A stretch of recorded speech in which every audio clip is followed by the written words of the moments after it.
Well, hello there. How are you guys doing? All you mama bears and professional eye rollers. All right. Well, we need to talk about something that's happening out here in public, in restaurants, in parking lots, in grocery stores, right in front of everybody. Like it's normal. Mm-mm-mm-mm. And I didn't fully realize how bad it had gotten until I personally witnessed it with my own two eyes. And in the wild, it wasn't pretty. It wasn't pretty at all. Now, let me paint this picture for you. We're out, normal outing, nothing crazy going on, just trying to get in, get what we need, get back out at the local Walmart without spending $300 that we didn't plan on. Normal day. Except for we've got me, him, and his mama. Now, immediately, I know what kind of day this is about to be because the dynamic is already off.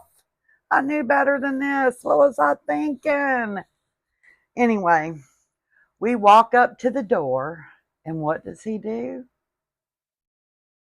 Any guesses? He runs ahead, sprints, opens the door, holds it wide open for his mama. And idiot me. I mean that part. I'm thinking, oh, respectful. We love that. No problem. I'm even giving them a little smile, thinking that's so sweet. But here's where things take a turn, because I am behind them.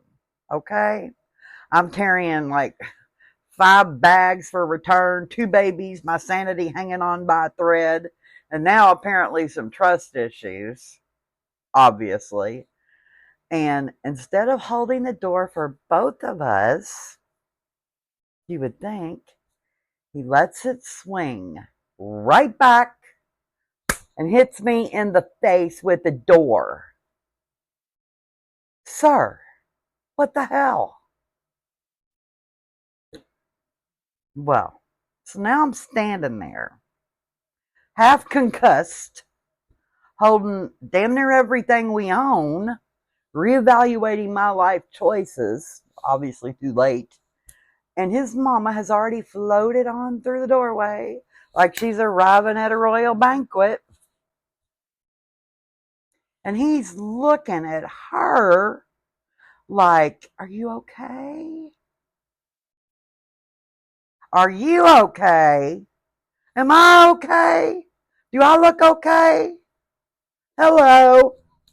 I just got assaulted by a door in a relationship that I didn't realize required protective gear. What the hell? But wait, we're not done. Oh no, no, no, no, no, we're not done. Because now we get inside and he says, and I quote, here, mama, let me carry your purse. Her purse,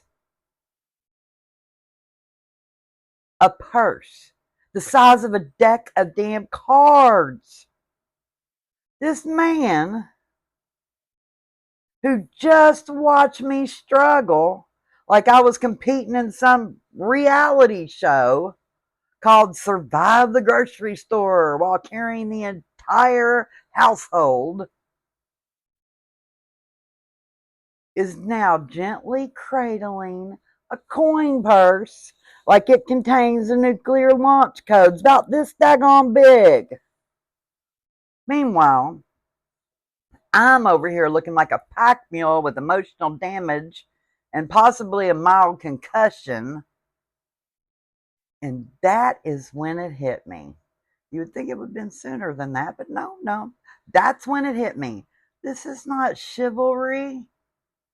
Oh no, this is misdirected loyalty. Now, let me tell you where I got tricked in all this. This is how this happened. I blame others. Not my fault, of course. Because I was raised to believe something very specific, and I guarantee you some of you were too. I know you've heard this phrase. I was told, you find you a man who treats his mama like gold. Because if he respects her, he'll respect you. If that ain't the biggest bunch of malarkey. I know. It sounded real good on paper, coming out of their mouth. We got it all figured out. Nobody told me, though, that there was a fine line between treats his mama like gold and still actively being managed by her into his 50s. Come on.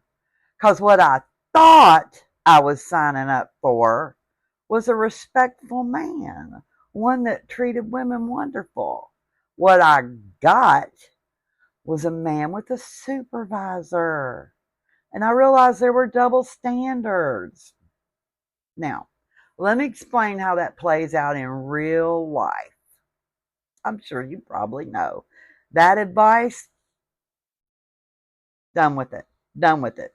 It got me dirty clothes, exactly where he steps out of them, not anywhere near the hamper, not in the direction of the hamper, sometimes not even in the daggone bathroom. I'm talking right where gravity drops him, like his pants just gave up on life, laying there on the floor, wherever, sometimes even in the daggone kitchen. Then you walk into the bathroom, and what do you see? Towels everywhere.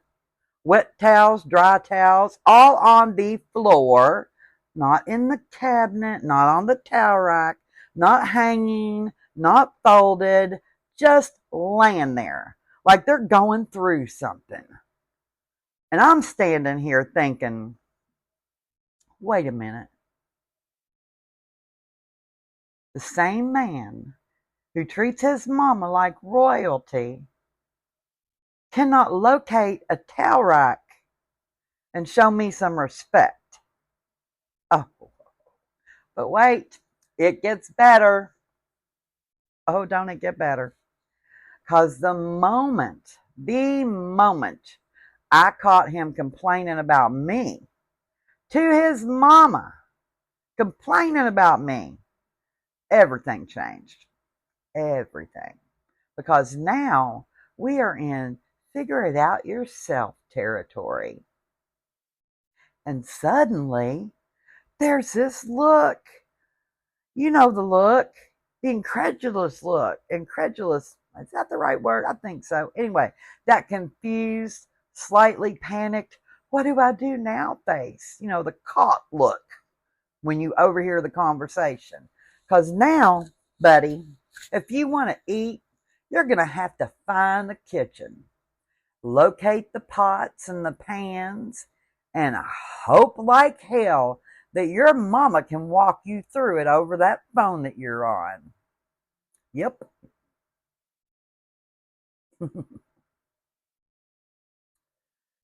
Good luck with that.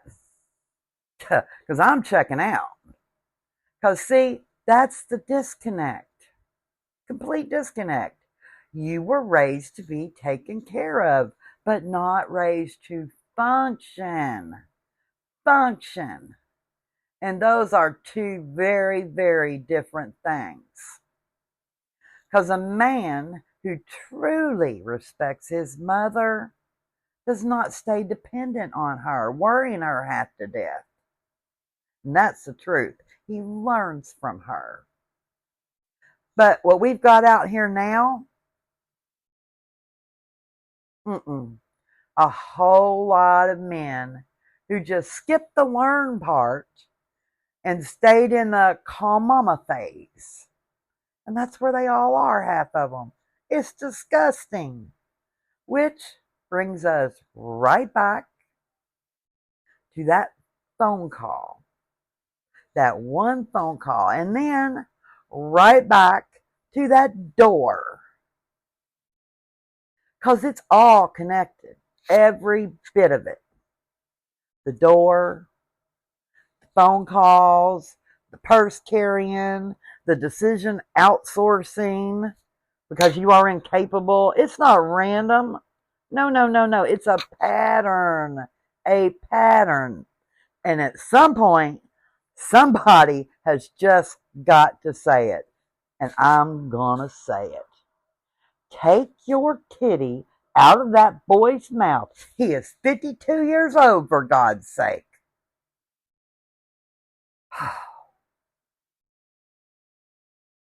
And I do not care if that makes you uncomfortable that I just said that. Because what should make you uncomfortable is a grown-ass man who cannot make a decision, handle a conversation, or function independently without calling his damn mama first. That's what should make you uncomfortable. That's not strength. That's supervision. Now, to you mamas out there, come here, let's talk. Because some of y'all, you're not helping. Not at all. You're inserting yourself, guiding decisions, influencing relationships, and calling it love. But at some point, you got to step back. That was not your job. The goal was never to keep him dependent. Good Lord. The goal was to raise a man who could stand on his own 2 feet. And now it's too late to go back and do it. Now you're just in the way. And if you can't stand without checking in first, then we didn't raise a man. That's not what that is. We raised a permanent child, a man child. And ain't nobody wants that problem on their shoulders. Because one day, you're not going to be there. And he's going to be standing there, looking all around for guidance on a life he never learned how to manage. And I don't want to manage it. You don't want to manage it. And that's not strength. That's delayed independence. Meanwhile, Grammy Tammy's going to be over here dodging doors like it's an Olympic sport, stepping over laundry piles like it's a survival course, watching grown men call their mama for dinner instructions, and wondering if I need to install a direct hotline between my kitchen and his mama's house, all because you didn't do your daggone job. Ugh. By the way, don't forget to subscribe, because if you think this one hit a nerve, just wait till next week and you see what we're going to be talking about. I'll catch y'all later. Bye-bye.